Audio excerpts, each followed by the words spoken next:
Sobre fundo grafite, um triângulo branco à esquerda com a palavra graduação, disciplina, gerência e qualidade de software. Olá, eu sou o professor Marcelo Fantinato, esta é a disciplina de Gerência e Qualidade de Software e nós vamos falar nessa videoaula sobre arquitetura de software e padrões arquiteturais. No estúdio da Univesp, o professor Marcelo Fantinato é um homem branco de cabelo curto e castanho. Ele usa óculos de armação retangular preta, camisa polo cinza clara, calça jeans escura e tênis marrom. O docente está atrás de um púlpito de acrílico e manuseia um dispositivo para controlar a apresentação de slides, que aparecem ora em tela cheia, ora como efeito gráfico à esquerda do professor em um plano mais aberto do estúdio. No primeiro slide, o nome da disciplina e o tema da aula: Arquitetura de software e padrões arquiteturais. Bom, a arquitetura de software, vocês já devem ter visto esse assunto, aqueles que já estudaram a disciplina de engenharia de software, devem se lembrar de ter visto pelo menos uma videoaula lá sobre arquitetura de software, né? É uma das partes mais importantes do projeto, do design de software, antes de começar a codificação, a programação propriamente dita, em que o projetista, o arquiteto de software, ele vai tomar decisões a respeito de como o sistema vai ser desenvolvido, né? Quanto maior o sistema, mais complexo o sistema, mais a arquitetura de software vai ter importância dentro desse sistema. No slide intitulado Arquitetura de Software, as informações: projeto de software em mais alto nível, decisões de projeto mais importantes em um sistema, decisões tomadas no início do desenvolvimento que dificilmente poderão ser revertidas no futuro. Decisões incluem linguagem de programação e SGBD, conjuntos de classes relacionadas, pacotes, componentes, módulos, subsistemas, camadas ou serviços, unidades de tamanho grande em vez de classes individuais. Então, são decisões de projeto. É o projeto de software, né, o design de software de mais alto nível. São decisões de projeto importantes num sistema, que são tomadas logo no início do desenvolvimento, e que dificilmente serão revertidas no futuro. Então, uma vez que você toma essas decisões e começa a desenvolver o sistema, depois você tem dificuldade de reverter, né? Inclusive, por isso que numa videoaula anterior sobre dívida técnica, eu comentei que uma vez que essa dívida técnica é assumida, dependendo de como você assume, se você assume isso de forma negligente, pode ser difícil você reverter e pagar e quitar essa dívida depois. Essas decisões que você toma podem inclusive incluir linguagens de programação e SGBD. Então, por exemplo, se você escolhe uma determinada linguagem de programação, dificilmente você muda essa linguagem de programação depois, né? Senão você tem que refazer todo o código. Mas, além disso, é a forma como as classes se você está programando orientado a objeto, a forma como as classes elas se relacionam entre si, né? Em termos de pacotes, componentes, módulos, subsistemas, camadas ou serviços. Ou seja, as unidades de um tamanho grande, né? Por isso que normalmente você faz desenhos que representam a arquitetura do sistema. E para te ajudar, né, existem os padrões arquiteturais. Padrões que já se provaram bons por outros desenvolvedores e que hoje são usados como referências. Para desenvolver um determinado tipo de sistema, vamos fazer uma arquitetura seguindo um determinado padrão, né? Em novo slide, o título: Padrões arquiteturais e as informações. Propostas de organização de mais alto nível para sistemas de software, incluir os principais módulos e as relações entre eles. Pode definir se um determinado módulo pode ou não usar os serviços de um outro módulo. Ou seja, são propostas de organização que já mostra mais ou menos como que os principais grupos de classes deveriam se comunicar, se comportar dentro dessa arquitetura, né? Por exemplo, pode definir se um determinado módulo, um determinado componente, um determinado pacote pode ou não usar serviços do outro. Existem vários, né? Vários, o que eu digo assim, os mais famosos são uns 5, 6 talvez, e a gente vai dar uma olhada aqui em alguns deles, tá? Novo slide com o título Arquitetura em Camadas e os Tópicos. Um dos padrões mais usados. Classes organizadas em camadas hierárquicas. Cada camada só pode usar os serviços da camada imediatamente inferior. Aplicação: protocolos de rede HTTP, TCP, IP, Ethernet. O mais antigo, o mais tradicional é a arquitetura em camadas. É um padrão arquitetural chamado arquitetura em camadas. Um dos padrões mais usados significa que os grupos de classes são organizadas em camadas hierárquicas, né? Então, uma camada, outra camada, numa hierarquia. E cada camada só pode usar os serviços da camada imediatamente inferior, que só pode usar da camada imediatamente inferior. Isso, por exemplo, uma aplicação são os protocolos de rede. Por exemplo, a camada HTTP só pode usar a da camada TCP, que só pode usar da camada IP, que só pode usar da camada Ethernet, por exemplo. Tá? Novo slide intitulado Arquitetura em 3 camadas e o tópico, comum em CIS corporativos. Abaixo, uma imagem de fundo branco com um diagrama de 3 camadas, da esquerda para a direita. Camada 1. 3 caixas alinhadas verticalmente e rotuladas como cliente interface gráfica. De cada uma das caixas parte uma seta que aponta para a direita e indica a camada 2 no centro da imagem. A camada 2 é representada por uma caixa rotulada como aplicação lógica de negócio. Da camada 2, parte uma seta para a direita que aponta para a camada 3, representada por um cilindro rotulado como banco de dados. Uma especialização, um tipo específico dessa camada, desse padrão, é a arquitetura em 3 camadas. Né? A arquitetura em camadas pode ter várias camadas. Um tipo específico é a arquitetura em 3 camadas, que são usadas nos sistemas de informação corporativos. Então, nós temos aqui um desenho, né? Aí começam a aparecer os desenhos, porque normalmente, como eu comentei, a gente começa a ver as arquiteturas de software e os padrões arquiteturais representados em desenhos. E aqui nós temos o desenho da arquitetura em 3 camadas. Né? Então, nós temos a camada 1, a camada 2 e a camada 3. Então, a camada 3 é o banco de dados e nós temos, então, a camada 2 e a camada 3, que é código. Sendo que a camada 2 é o código que fica normalmente num servidor, que é a camada que a gente chama de camada de aplicação, que é onde fica a lógica do negócio. E a camada 1 é a camada que nós chamamos de camada de apresentação, que é a camada em que fica a interface gráfica com o cliente, normalmente no computador do cliente. Tá? Então, essa é uma arquitetura bastante usada para esse tipo de sistema de informação. No slide intitulado MVC Model View Controller, as informações. Comum em CIS corporativos. Favorece a abordagem de desenvolvimento front-end e back-end.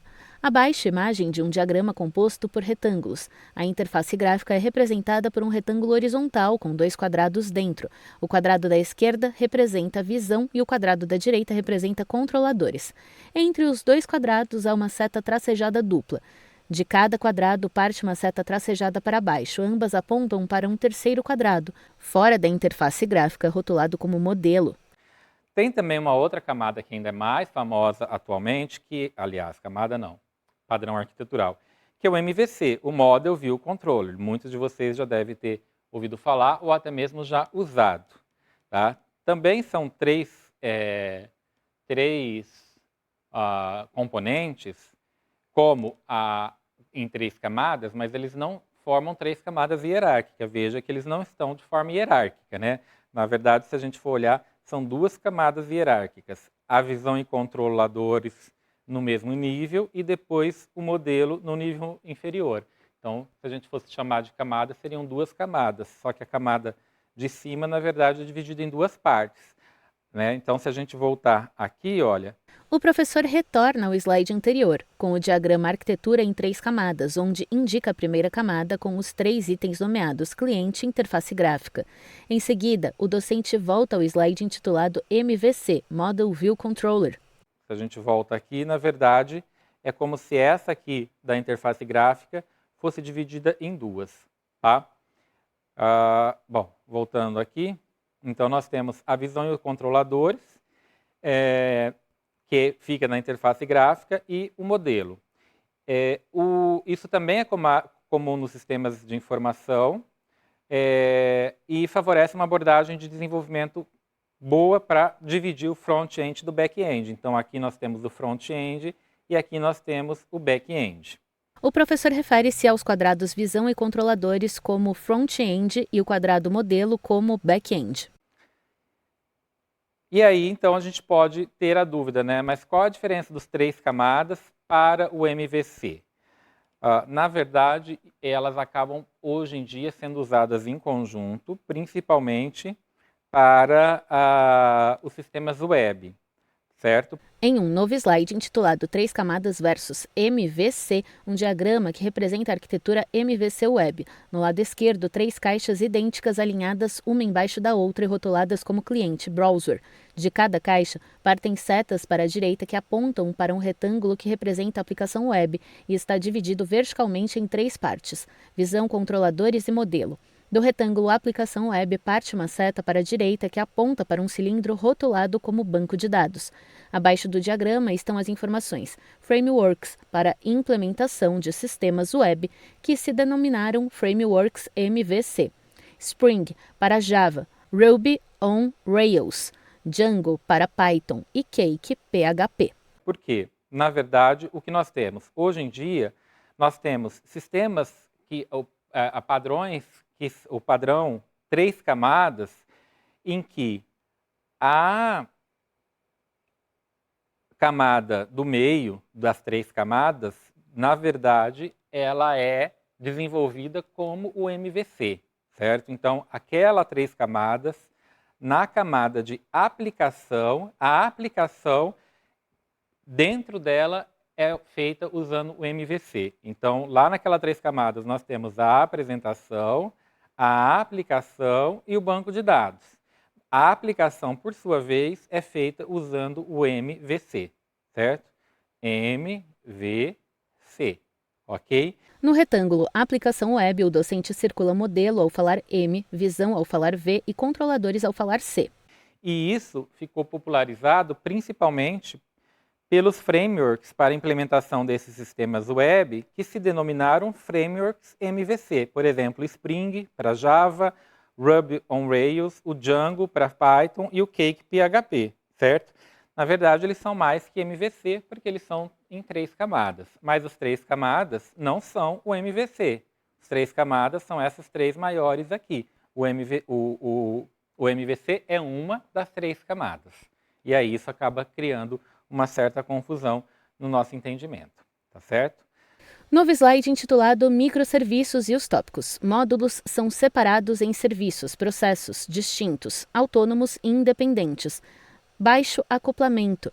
Comunicações ocorrem via interfaces públicas dos módulos. Serviços são executados em diferentes máquinas, servidores. Abaixo dos tópicos há 2 quadros de fundo branco. No primeiro quadro estão dispostos 9 quadrados menores e cinza, organizados em 3 fileiras de 3 e intitulados como M1, M2, M3 na primeira fileira, M4, M5, M6 na segunda fileira e M7, M8 e M9 na terceira fileira. Uma seta vermelha parte do primeiro quadrado e aponta para o segundo, à direita, que também contém 9 quadrados menores e cinza, dispostos em 3 fileiras de 3, mas agrupados por contornos pretos. Na primeira fileira, M1, M2 e M3 estão, cada um, envolvido por um contorno preto. Na segunda fileira, os quadrados M4 e M5 estão envolvidos pelo mesmo contorno, e o quadrado M6 está envolto por um outro contorno. Na terceira fileira, os quadrados M7, M8 e M9 estão cercados por um mesmo contorno. Bom, nós temos também o padrão arquitetural de microserviços, em que antes nós tínhamos um grande sistemão rodando numa única máquina em vários módulos, tá? E esses módulos poderiam ser MVC, poderiam ser camadas, poderiam ser diferentes organizações, mas em algum momento percebeu-se que o ideal seria separar isso em diferentes máquinas. 1 máquina, 2 máquinas, 3 máquinas, 4 máquinas, 5 máquinas, 6 máquinas. Cada máquina citada pelo professor é um contorno do segundo quadro branco. E como isso foi possível? Por meio de serviços.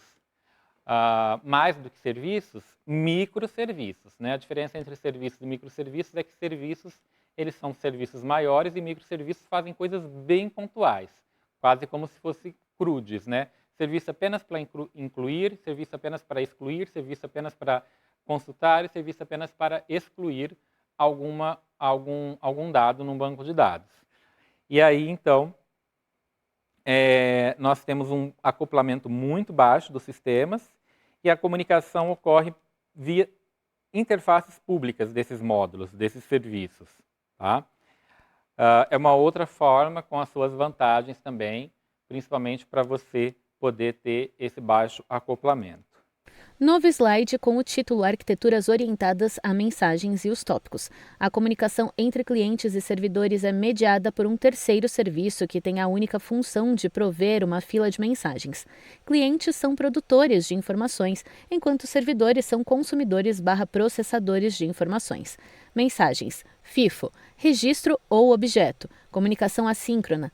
Filas, chamadas de brokers de mensagens, precisa ter persistência. Abaixo há um diagrama linear composto por retângulos, da esquerda para a direita, um quadrado intitulado cliente, do qual parte uma seta para a direita que aponta para um retângulo grande que contém uma fileira de 6 quadradinhos, com os seguintes as informações, respectivamente MSGN, reticências MSG4, MSG3, MSG2, MSG1. Do retângulo grande, parte uma seta para a direita que indica um quadrado rotulado como servidor. Também temos a arquitetura orientada a mensagens, em que nós temos, é favorável para sistemas em que a gente tem clientes e servidores, tratando de produção e consumo de informação. Então, um cliente produz, o servidor consome informação. Né? Então, por exemplo, uma parte de um sistema, ou um sistema que gera OS, ordem de serviços, para um outro sistema consumir. Então, esse sistema que gera a OS envia mensagem para uma fila de mensagem, que é chamada de um broker de mensagens, e o servidor fica pegando essas mensagens. Esse broker vai tratar essa fila de mensagem no formato FIFO, o primeiro que entra é o primeiro que sai. E esse broker de mensagens ele vai trabalhar de uma forma com persistência. Se o cliente cair, for desligado, as mensagens não vão se perder, certo? É como se fosse mandar um e-mail. Né? O cliente está mandando e-mail para o servidor dizendo, trata essa OS, trata essa OS, trata essa OS. Tá? Isso é o que a gente chama de uma comunicação assíncrona. Novo slide intitulado Arquitetura Publish/Subscribe com os tópicos. Mensagens são eventos. Normalmente, publishers e subscribe rodam em máquinas separadas. Comunicação em grupo assíncrona.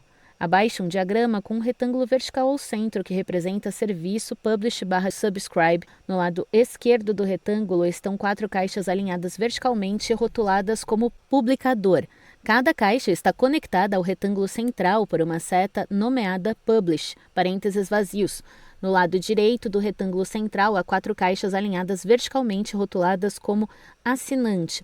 Das 2 primeiras caixas assinante partem setas que representam Subscribe, parênteses vazios, e apontam para o retângulo central. Do retângulo central partem 2 setas que representam Notify, parênteses vazios, e apontam para as 2 caixas assinante inferiores.